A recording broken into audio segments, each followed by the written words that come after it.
Yo, what's up, everybody? I'm John. And this is Justin, and this is the Jon and Justin Show. So today we're going to be talking about how to get and keep tenants. Quality tenants. Quality tenants. Keyword, quality. So I'm going to be asking John a couple questions here just to see what's some of his experiences that he's had in getting and keeping quality tenants. Pick my So brain. John, What you got? so first thing I got for you is how do you search for a tenant once you've bought the property? So once you get that new property, you go to search for a tenant. What's your first step?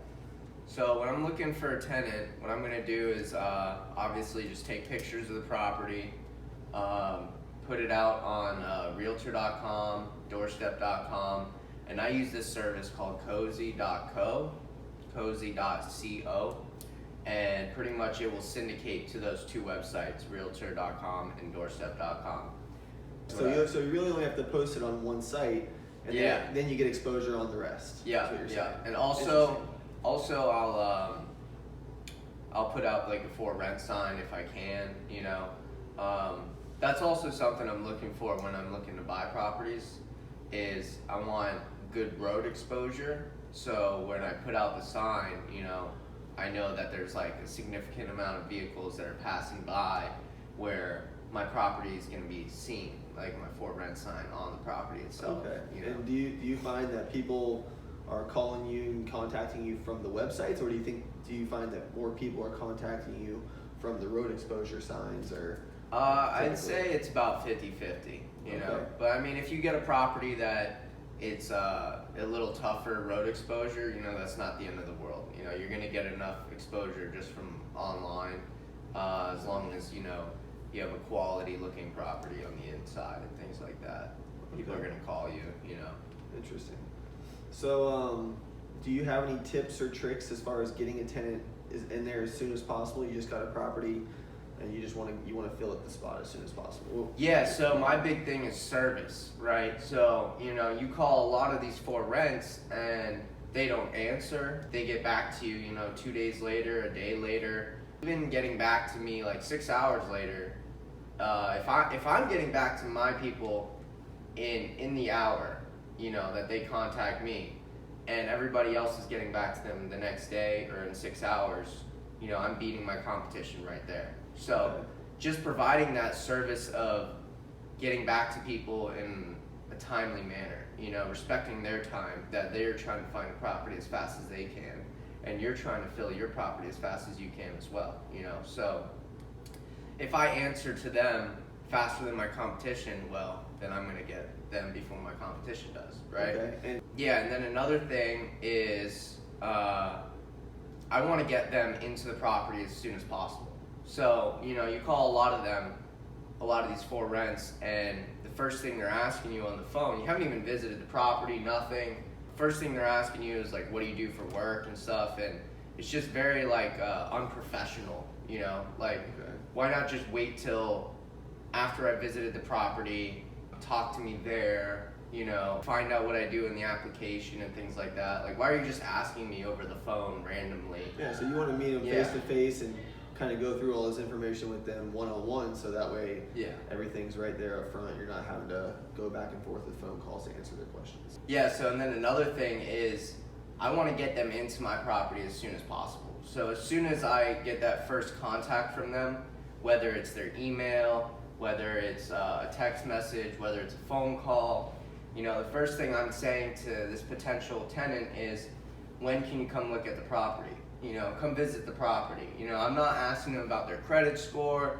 I'm not asking them about anything, you know, and that's a little bit more work, it may seem like, you know, so by having so many people coming to look at the property. Yeah, but you want to get them face to face. That's the ultimate goal when you get that initial phone call. Is just to meet them face to face. Yeah, and my thing is the quicker they get in the property, the quicker they can see themselves living there, you know.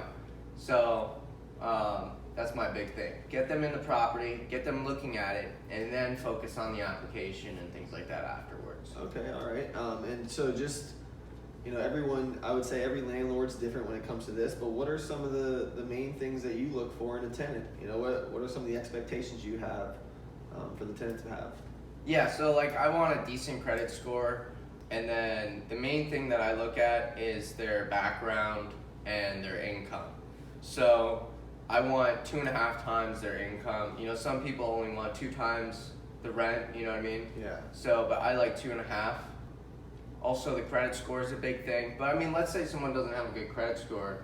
That's not necessarily a reason for them to not live there, you know? Yeah. I mean, if I ask for 12 months of rent and they can pay that, then by all means, let's rock and roll, you know? Yeah. So some people just have a lot of money, you know, maybe they inherited some money, whatever situation someone's going through where they have a significant amount of money, but their credit score is not too high, you know?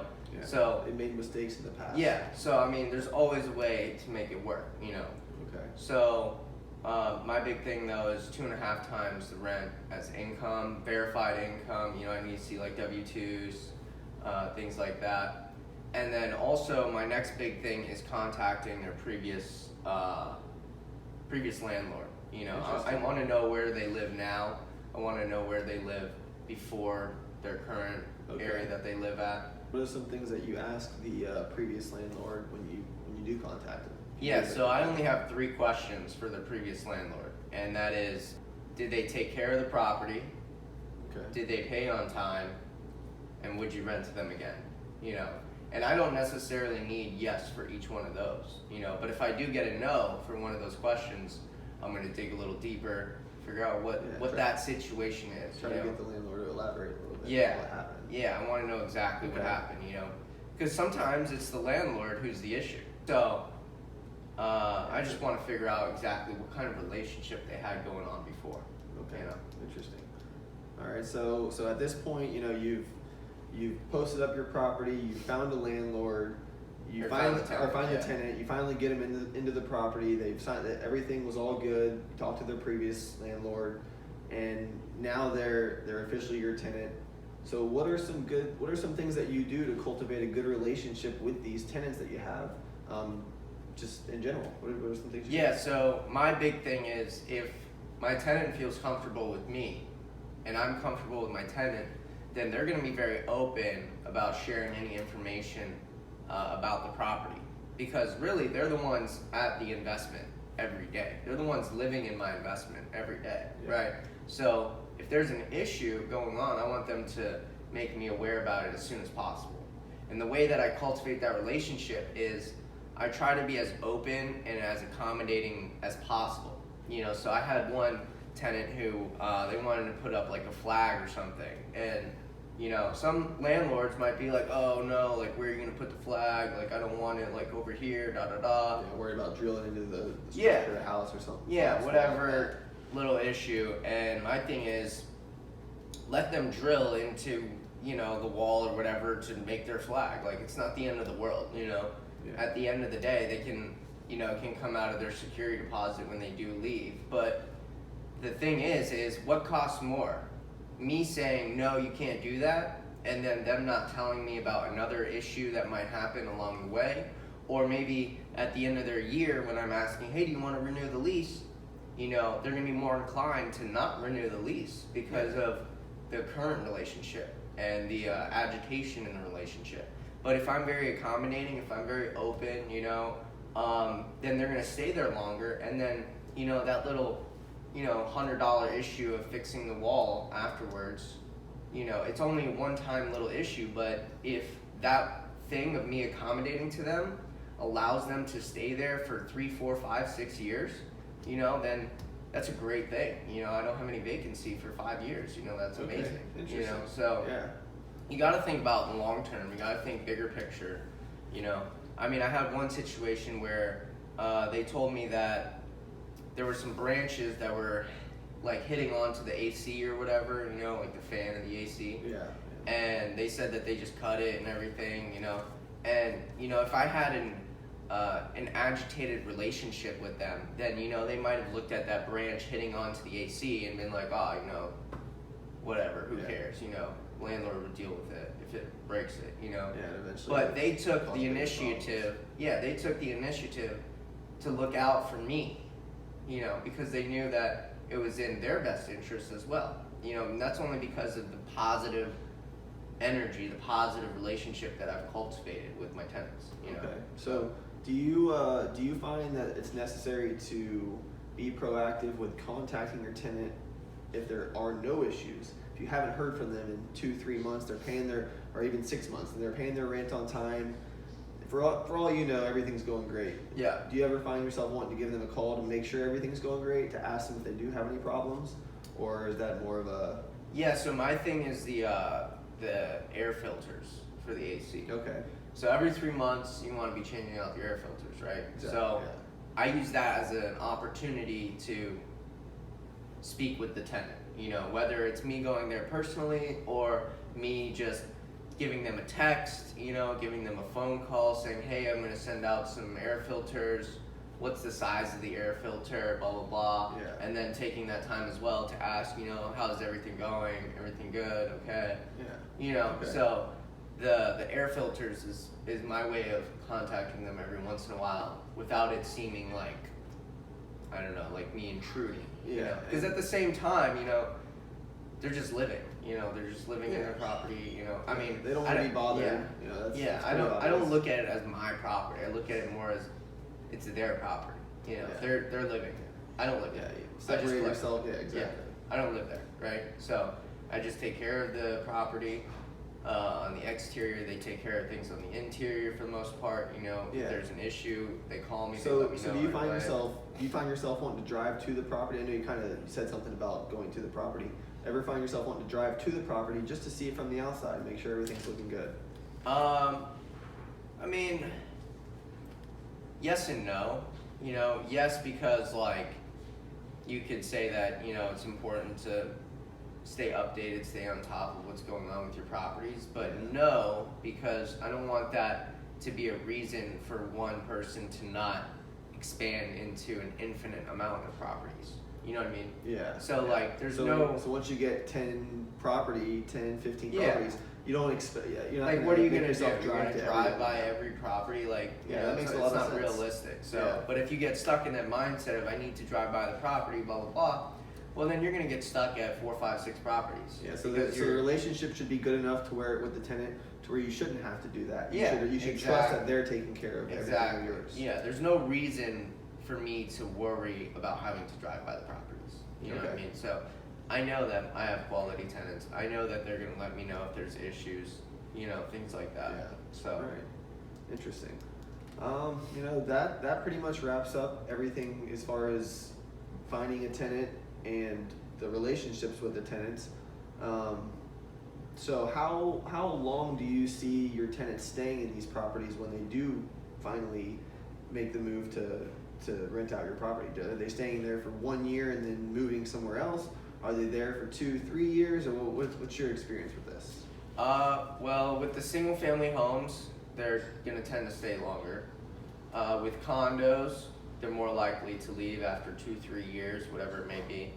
And then if you get like a 1-bedroom condo, then they're much more likely to leave after 1 year, because the 1-bedroom, it's much more of a transitory tenant, you know, who's Yeah. like just divorced or whatever their situation is. They just moved down here, and they're in the middle of, you know, having their house built or whatever it might be, where they're, you know, they're very transitory when it's a 1-bedroom. Okay. So, but I'd say, you know, I want them to stay there as long as possible. You know, as long as they're Yeah. willing to pay the rent and take care of the property and everything's good, then I want them to be there forever. But I'd say with the single family homes, they're gonna tend to stay longer than with the condos. And with the condos, you know, hopefully they stay there 2, 3, 4, 5 years, you know? Okay, interesting. So them staying there longer, are things like rent increase or any different modifications to the house that you want to do? Do you think that plays a factor in them staying longer, or do you think it's really just them liking the place, them enjoying the location that the place is at? Yeah. So how does that work? Yeah, so I mean, as long as my service is on point, you know, as long as they find me as a good landlord who cares about what they're doing with their life and everything, then I feel that they're going to be more open to rent increases. You know what I mean? Because I show the value in not just the property, but in my service of answering to them about any issues, getting back to them in a very timely manner, So because I bring that value of service, they're willing to pay the rent increases. Okay. Does that make sense? Yes. So. Yep. So, last question I have for you is to wrap it up. So when you find these tenants and they're living in your place, if you have any issues with them, you have to replace the AC, you have to replace, maybe the refrigerator broke. Are you transparent with them as far as where this money is coming from that you're using for these upgrades? Are you telling them directly before you do it that this is coming out of their security deposit? Are you buying this equipment, installing it, and then towards the end of their rent saying, hey, we had to replace this, this, and this, so X amount is coming out of your security deposit? Like, how does that work? Well, if there's anything that's coming out of their security deposit, I'm going to tell them up front. Immediately? Yeah. Okay. Yeah. I'm assuming it's coming out of your pocket originally, and then down the road it's coming out of their security deposit. Well, no, I would take it out right away. I would Immediately. Let them know. Okay. Yeah.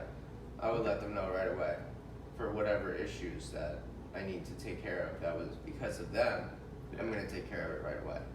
And if the AC is breaking and things like that, that's usually going to be on me. That's my property. That's going to be my issue to deal with. That's nothing to do with them. That has nothing to do with them. So that was kind of what I was. Yeah. Where I was getting at is, certain things you're going to be responsible for. Yeah, whereas that's certain all things written they're going to be out. responsible for. Yeah. Depending on if they break something or. Yeah, and that's all written out in your lease agreement. Okay. So anything that breaks, it's usually going to fall under them or me.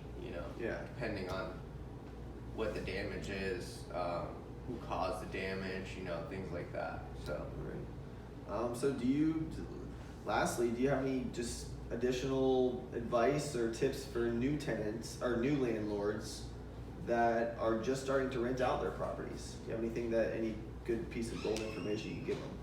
I'd say don't collect your rent in person, first of all. It's 2019. You don't need to be collecting your rent in person. They shouldn't even be mailing you the rent. The rent should be just wired. Just have it wired to your account. Use the Cozy service I mentioned earlier. It's a great service. They also have the application process. Also with the application process, I would say use Cozy's service, which is going to be the credit check, the background check, But then on top of the credit check and background check, I would create your own questionnaire. So create some form that they would have to fill out, and you can read books about this. You can go online, find more information about this. Shoot us an email if you want to learn more about this. But just have a form where you're asking, all these questions about, okay, where do you live currently? What's the contact information of your current landlord? How much money are you making? Just everything. All the questions that you may have. You want to have it in your own questionnaire.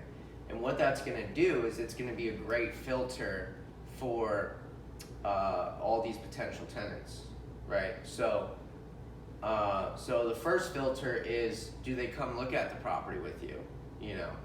A lot of people, they're not even going to answer back, or you schedule an appointment to come look at the property, and then they never make it to the appointment, whatever it may be. That's a great way to filter out the people you don't want in your property, And then after they come to your property, then the next filter is going to be, okay, now I need you to text me your email, blah, blah, blah. I'm going to send you the questionnaire, and then also I'm going to send you a link for the credit check, the background check, blah, blah, blah. And then seeing that they fill out the questionnaire is a big filter. Did they fill out the credit check, the background check? That's another great filter. And then the next filter is going to be, did they fill out all the information in your questionnaire, right? Because some people want to leave certain things blank because they don't want you to know about, or whatever it may be. So that's a great way to filter out more people, is through your questionnaire. And then after that, contacting their previous landlord. Maybe you drive by their current property and just see how their current property looks. You know, what is the condition of the property? You know, is it clean? Is it organized? You know, things like that. That's another filter that you have. So it's just different layers of filters that you have that's going to get you to the quality tenant. Okay. You know, at the end, you know, it's like when you're looking for little gold nuggets in the river, and you're shaking out all the dirt, and then at the end, you know, you have a little gold nugget left. You know, one little gold nugget. You know, so that's what I would relate it to. Just a bunch of filters, all these things that I just mentioned. Okay. All right. But I guess the big thing is that questionnaire on top of the credit check, the background check. You know, you don't want your questionnaire to be, what's your job? What's your credit score? How much money do you make? Over the phone, you know, like this is ridiculous, you know. Have them fill out an official questionnaire and, you know, do things professionally, you know, and then they'll respect you for that, you know, so. Okay. All right. Well, yeah, I think you've given a lot of great tips as far as renting or as far as being a landlord, and you've kind of given tenants the heads up as far as what landlords are looking for. Yeah. So this has been a great resourceful little interview here that we've done today, and just thanks for joining us here, the Jon and Justin Show. Our emails are going to be below. Contact us for our accountability coaching program if you want to talk about that a little bit more as well. Yeah, so we have our accountability coaching program where we can break down your goals, figure out what your micro goals are, and then we work with you to make sure you hit all these goals. Because I know a lot of people, they have friends, family members around them who are just a lot of naysayers. You know, they're not really hating on what you're trying to do, whether it's starting a new business or starting an organization, whatever it may be, but they just have a lot of negative questions towards you about your project, whatever you're trying to do, whatever big goals you have, whatever aspirations you have. And we're just trying to be that person who is going to have positive questions, who's going to be pushing you to expand your potential, who's going to be pushing you to start that project, start that organization, hit those goals, you know. Because a lot of people, like I said, they have just naysayers around them who are like, oh, well, that can't work, or, oh, you got... they need that structure. What is that it? Accountability. Tenants, toilets, and... termites. Termites, yeah. Tenants, toilets, termites. Oh, yeah, that would be awful to rent to, you know, but... I mean, it's just all about your energy at the end of the day, and we're trying to give you guys that positive energy while also holding you accountable to these goals and making sure you hit them, you know. Yeah. That's all we have, right? All right, yeah, I think that sums it up. Well, thanks everyone for watching, and please subscribe, hit the watch like more of our button, videos. you know, hit the like button, hit the bell, you got it. Thanks, stay tuned for more, Jon and Justin Show. Peace. Peace. Hey!